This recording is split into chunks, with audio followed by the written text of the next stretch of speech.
Inspirational காப்பியா அப்பட்டமான காப்பியான்னு கண்டுபிடிக்க முடியல. அந்த அளவுக்கு இருக்கு இந்த பாட்டு.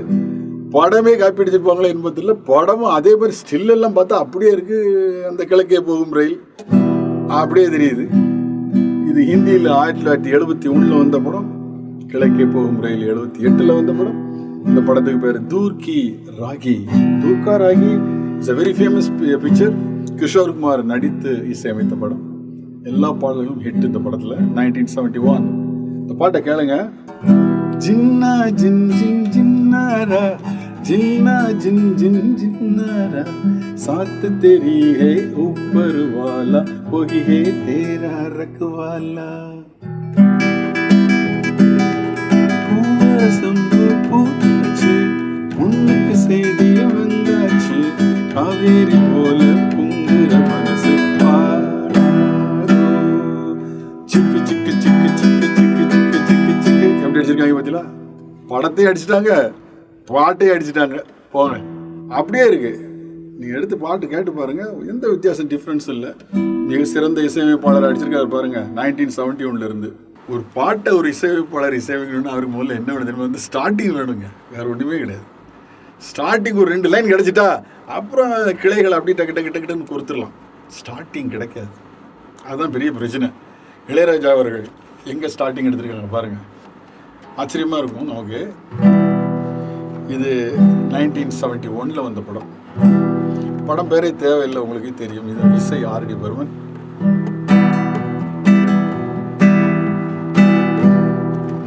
ஹரே கிருஷ்ணா ஹரே ராம் ஹரே கிருஷ்ணா ஹரே ராம் மருதம் மிட் ஜாயே ஹம் बोल दो शाम हरे कृष्णा हरे राम हरे कृष्णा हरे राम या पुरुषोत्तम हरे कृष्णा हरे राम எனக்கு மட்டும்தான் बोल दो शाम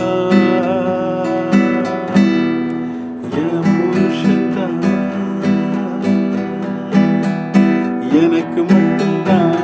எப்படி எடுத்துருக்காங்க பார்த்தீங்கன்னா, அந்த 2 லைன் எடுத்துட்டு அப்படியே மற்றது உள்ளதெல்லாம் கொடுத்துட வேண்டியது. எங்கே தந்துருக்கு? ரொம்ப கிளியர் கட். ஹரே கிருஷ்ணா ஹரே ராம். அது 1971, இது 1981 82. 11 வருஷம் 10 வருஷம் 11 வருஷம் கழிச்சு வந்த படம். கோபுரங்கள் சாய்வதில்லை என்பதில் மிக சிறந்த உலகின் இசையமைப்பாளர் இசையமைத்த பாடல். முதல் 2 வரி வடக்கிருந்து உருவிட்டாங்க. இது ஒரு ஆச்சரியமான விஷயங்க. ஒருத்தர் வந்து ஒரு சிறந்த இசையமைப்பாளர் என்பவர், எல்லா இசையும் எனக்கு தெரியும், நான் அப்படி எழுதுகிறேன், நான் இப்படி எழுதுகிறேன், இதை வாசித்தவர்கள் தான் இவர்கள் என்று இசைக்கலைஞர்களை காண்பித்து கொண்டு பாட்டு எடுக்க இடம் எங்க? ஹிட் சாங்ஸ் பூரா வெளியில இருந்து அதை தான் பார்க்கணும். இந்த பாட்டை கலங்க, இந்த டியூனை கேட்டீங்களா பாருங்க.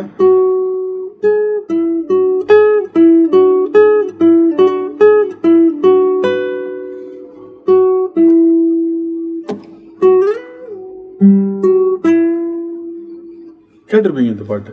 கைதியின் டைரி, ஒரு கைதியின் டைரி. படம் வெளிவந்த வருடம் 1985. எஸ், கமலஹாசன் அவர்கள்.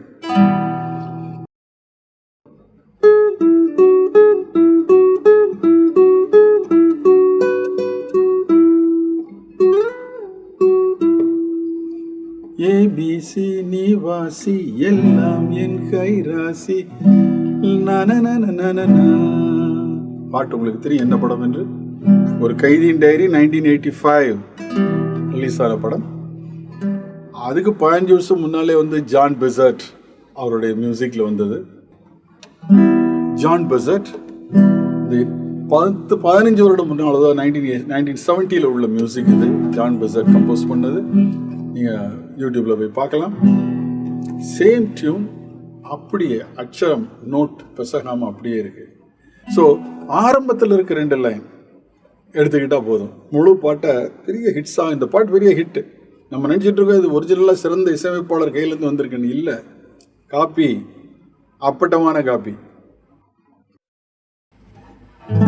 இந்த பாடல் 1960க்கு முன்னால் ஆண்டனி லூயிஸ் பாட்டு கேளுங்க, உங்களுக்கே தெரியும். Beautiful composer. பாட்டு கேட்டு பாருங்க.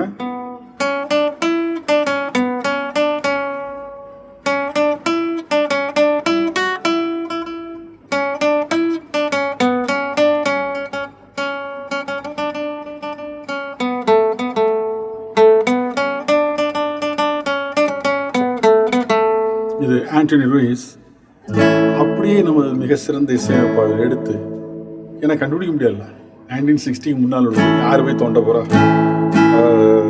எந்த பூவிலும் வாசம் உண்டு, எந்த பூவிலும் வாசம் உண்டு, எந்த பாட்டிலும் ராகம் உண்டு, எந்த வாழ்விலும் அர்த்தம் உண்டு. பொது உறவு, பொது நினைவு.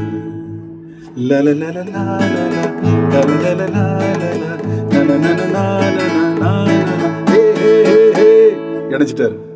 புதுசா கொஞ்சம் அப்படி ஒரு இணைச்சு மறுபடியும் வர எந்த அப்படியே ஆண்டனி லூயிஸ் எடுத்து பாருங்க, தெரியும். 1960s முன்னால் உள்ளது. அப்பட்டமான காப்பி. இந்த 2 லைன் நல்லா கிடைக்கும்போது மனசுல பதிவு பார்த்தீங்களா? கிடைக்கும்போது பாக்கி லைனை குறுக்குது ஒரு பெரிய விஷயமே இல்லை. ஒரு இசையமைப்பாளர், நான் வேகமாக இசையமைப்பேன், நான் இசையமைச்ச பாட்டெல்லாம் நீங்கள் எவனும் தொடக்கூடாது, எவனும் வேற படத்தில் யூஸ் பண்ணக்கூடாது, எல்லாத்தையும் வெளியிலேருந்து அவ்வளோத்தையும் உருவி போட்டிருக்கீங்களா? என்னையே அது